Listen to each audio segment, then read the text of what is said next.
La politique, Sébastien Lecornu, nouveau Premier ministre, tente d'avancer dans l'ombre de la censure. À droite, Marine Le Pen l'a dit hier soir sur TF1, c'est la rupture, comme l'a promis le nouveau Premier ministre lors de sa passation de pouvoir, ou la censure. La France insoumise, de son côté, a prévenu, s'il ne demande pas de vote de confiance, elle déposera une motion de censure.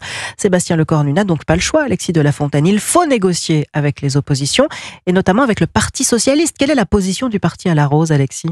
Eh bien, le Parti socialiste écarte déjà toute possibilité de participer à un gouvernement de Sébastien Lecornu. Aucun député ne franchira le Rubicon, assure un poids lourd du groupe parlementaire. Mais Olivier Faure reste ouvert à la discussion pour aboutir à un accord de non-censure.